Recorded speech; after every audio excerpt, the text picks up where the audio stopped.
I really want to thank everybody for coming out. This is a wonderful industry day, and it definitely speaks to the importance of these pillar contracts that we're trying to put in place. So I appreciate that, and I'm hoping that, with the information that you've already received from Mr. Miller and Captain Urban, William, Jim, Steve, and definitely the business portfolio managers, you have some idea of, where we're coming from with all of this information. And I'm going to impart some information on sections L and M. Like Steve said when we first started, all of this is in the planning stages. So you will hear me say occasionally planned. You will also hear me use the word proposed a lot of times. And you're familiar with contracts, so our most wonderful phrase that we like to use is it depends. So we will let me get this out. It might be easier. We will move forward. Okay, next slide, please. These are our planned evaluation criteria for section L and M. The technical evaluation criteria will include your technical capabilities. Under our previous RFPs that have been issued, that was our corporate experience. We have had you will note some differences in the languages in sections L and M based on our new DoD source selection guide. And you will definitely want to make sure that you read it. It's not the same in all cases. So please make sure that you read your RFPs carefully. We will also be looking at past performance. Jim talked about the software development approach. That's a new evaluation criteria that has been mandated to put in our RFPs. So I think you've seen some of those solicitations previously, but these 24 will definitely include that. Of course, there's a small business participation that's applicable to the unrestricted procurements only. So, small business, 8As, preference programs, you will only have the 3 to respond to. For the business proposal, we will be evaluating your cost proposal, the professional employees compensation plan. The small business subcontracting plan, of course, is only applicable to the unrestricted procurements. I'm also going to talk about organizational conflict of interest. Steve alluded to it. It is a huge issue, particularly with all of the mergers and the acquisitions of small businesses, large businesses, and the work that you are currently performing for SPAWAR or some of the other federal agencies. So we want to make sure that you understand the importance not only at the contract level, but specifically at the task order level, because that's where we're going to be looking at it. These will be best value procurements, and the evaluation factors are more important than cost. So that's kind of, that will be included in the draft sections L and M that we will be posting. And I'm also going to talk about joint ventures. We expect to see some of that in trying to put your proposals together. We want to be able to to award on initial offers. So your best proposal needs to include all of the information that we have so that we don't have to enter into discussions if we don't need to. Okay, next slide, please. Under the technical capabilities, okay, everybody get out your pen and pencils. Here we go. The plan thresholds for the relevant corporate experience. For the unrestricted is $50 million. That's for the primes, with $25 million for the significant subcontractors. A significant subcontractor qualifies when they're doing at least 20% of the total proposed labor hours. The small business set aside is $15 million for the prime, $10 million for the significant subcontractors, and for the 8A competitive and the competitive preference programs, it's $5 million for the prime and $3 million for the significant subcontractors. These are, with the technical capabilities, the evaluation factors will be specific to the portfolio requirements, and they will have sub-factors and elements applicable to those portfolios that you should be addressing. Next slide, please. For your technical capability, we would ask that, or the RFP will state that data for at least one and up to 5 contract references be submitted by the prime and up to 3 contract references for the significant subcontractors. And failure to provide at least one could render your proposal as unacceptable. It could be rejected and not considered for award. So please make sure that the primes at least provide one. In the draft sections L and M and in the resultant RFPs, you will note that we have added as the technical capabilities a technical summary. That's in response to a lot of questions we've received in the past.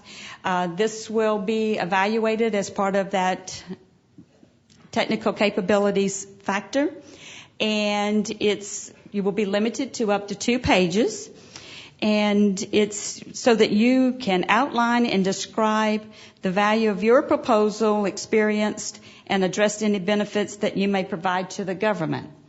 You can address how the future work will be dispersed between you and your significant subcontractors, and an overview should be provided to substantiate with respect to the specific contract performance write-ups. What you say in this technical summary should be supported in your corporate experience references that you provide. Okay? All right, next slide. We talk about orders under the contract, such as your GSA, GWAC, Encore, ITES, and Seaport E or BPAs. An individual order which meets the definition of current and relevant may be submitted as one of your contract references. Standard language. What we have added is that within the 5 contract reference submission limitations, you may submit multiple orders under a single GSA, GWAC, Encore, ITES, or Seaport E contract or BPA in order to meet the relevancy requirements. What you have to do is demonstrate how these orders are relevant to the specific solicitation and that the orders meet the currency requirements of the performance within the past 5 years. And you shall not exceed the page limitation. So you need to make sure that you stay within the page limitation set forth in section L. Next slide, please. Past performance. If your your contract reference is located in the Contractor Performance Assessment Reporting System, CPARS, or in the Past Performance Information Retrieval System, PEPRS, it is not necessary for you to submit a past performance questionnaire. You will mark that on your page or attachment A1 in your submittal so that we will know to go and look for that particular past performance reference. If you have to submit, if the information is not in those automated systems, you will want to make sure that you get the questionnaire to the other federal or government agency and have them submit the questionnaire to us so that we can use it as part of our evaluation. The software development process, approach, and rationale. The first 2 there, the software development plan and the software development plan rationale, will definitely be in all of this factor. However, you might see in some of the portfolios, the software development experience and the software development process experience will roll into the technical capabilities. So you really need to pay attention to what's in section L and M to make sure that you are addressing it in the appropriate area. And then with the small business participation applicable to the unrestricted. Next slide, please. On your cost proposal, we will, of course, have our pricing models that we will issue with the solicitations. For the Service Contract Act employees, we will be using Charleston as the evaluation basis since the performance of the services under these contracts will be in multiple areas. For consistency and to assist you and us, we will be using Charleston as the basis for the evaluation. Cost realism, we will obtain information from DCAA, DCMA, and, use that and adjust your cost. This isn't anything new. We will adjust cost. We will not adjust fixed fee because the fee is fixed. One of the things that we would suggest, and this is new, is that when you provide copies of your DCMA and DCAA information regarding your various systems, such as your forward pricing agreements, provisional billing rates, and your accounting system approval. Providing that information with your proposal will assist our price analyst in reviewing your proposal. So please, if you have that available, please make sure that you provide that with your business proposal. One of the things that I would like for you to remember is that without an approved accounting system, while we can award a contract to you, it will not be for any of the cost reimbursement CLINs.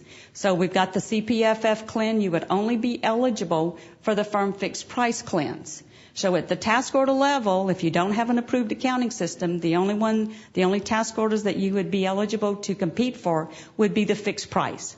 So please, be checking into that. You have some time, and make sure that your accounting system has been approved. For the professional employees compensation plan, we ask that you complete the benefit summary and salary data as part of the pricing model. We've done some revamping of the pricing model and tried to include as much information in that so that it makes it easier for us to evaluate your proposal. So if this is mandatory that you input that information. And one of the things that you will notice when the RFP goes out, or the RFPs go out, is that the threshold for the meaningful number of professional employees has been increased to 18,800 hours. So, make sure that you take a look at that. And we can't stress the importance enough for you to follow the instructions in your pricing model. Follow the instructions in your pricing model. Follow the instructions in your solicitation, sections L and M. We really want to award on initials, so by following the instructions and providing all of the information that you can will help it make evaluating your proposal much easier. And we talked about and then the small business subcontracting plan. This is in addition to the small business participation. We will evaluate that based on the DoD goals. So it's different than the participation. So by intending to award on initials, your initial proposal should be the best that it can be from a technical and cost standpoint. So we want to make sure that everybody is aware of that. Next slide, please.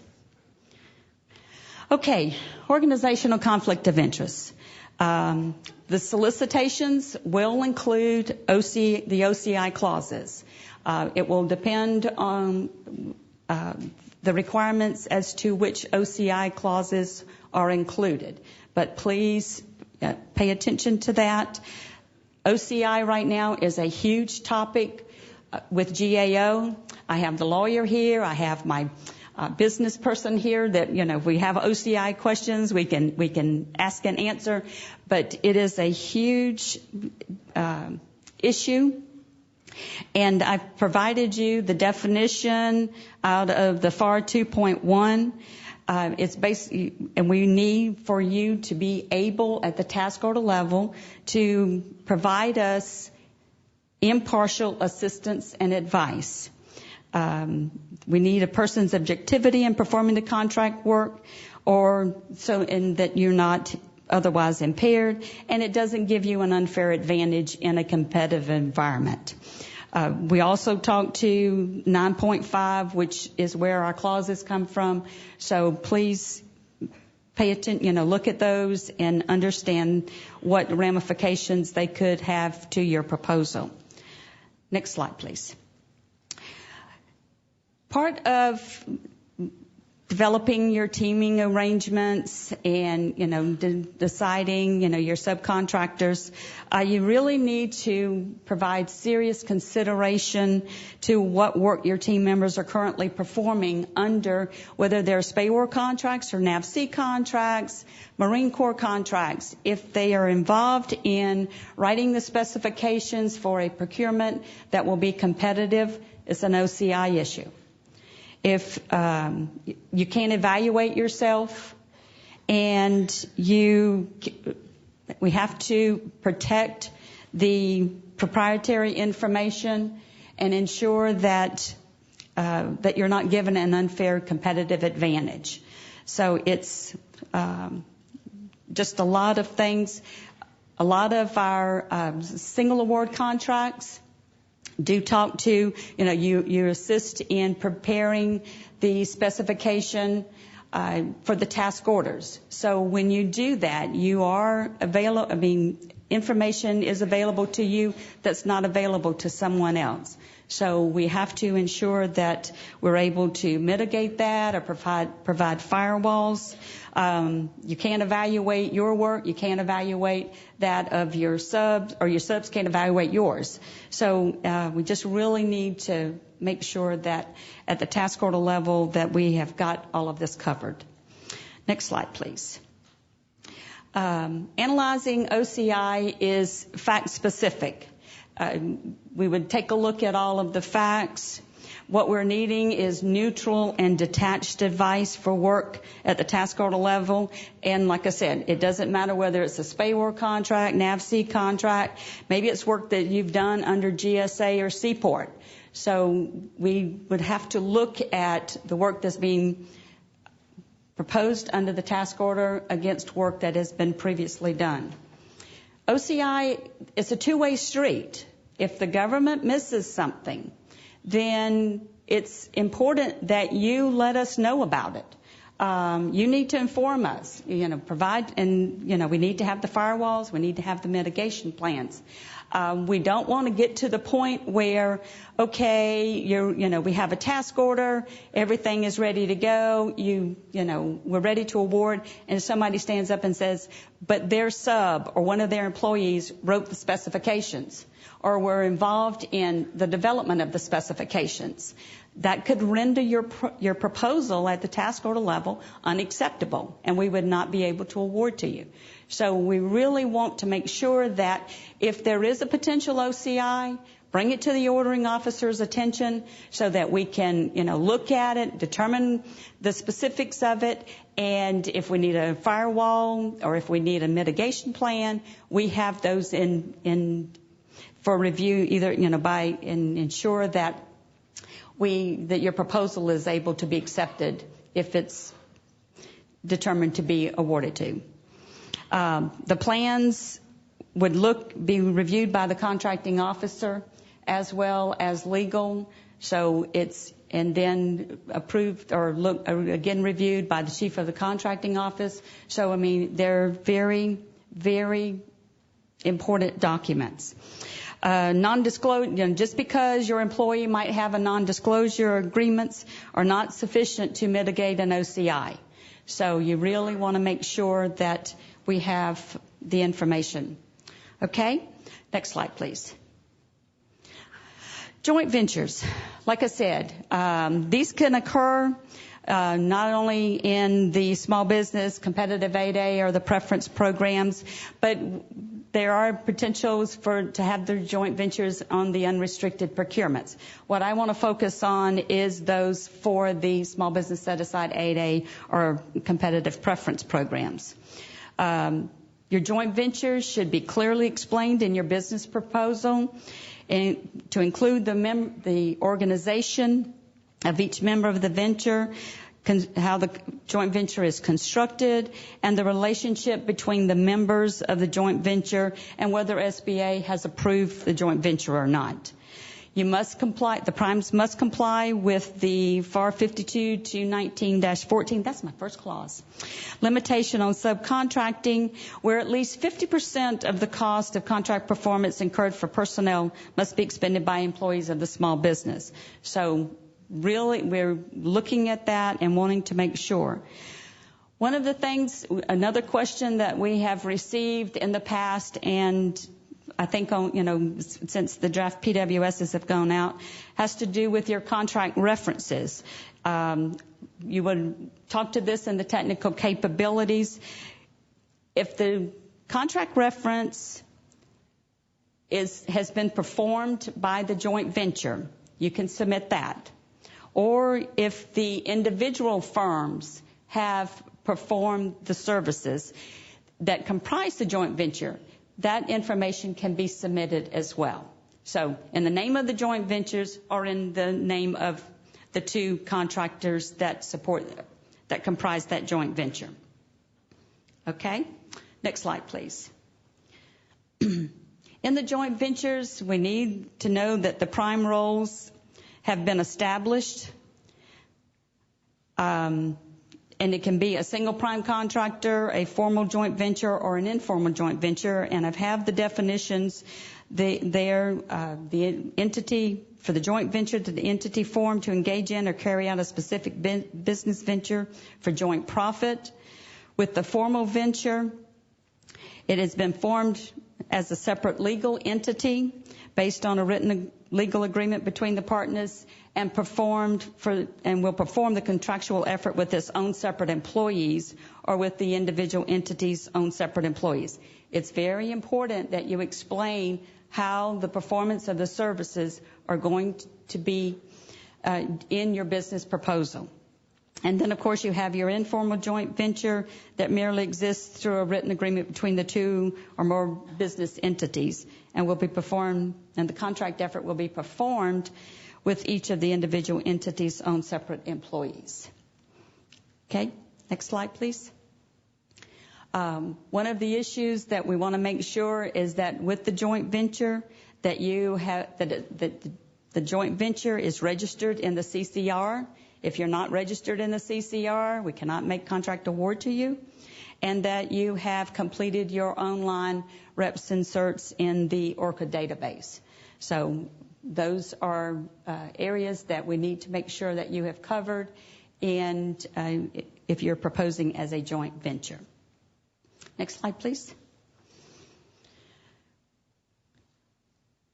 Well, we've listed here the solicitation numbers for the various portfolios.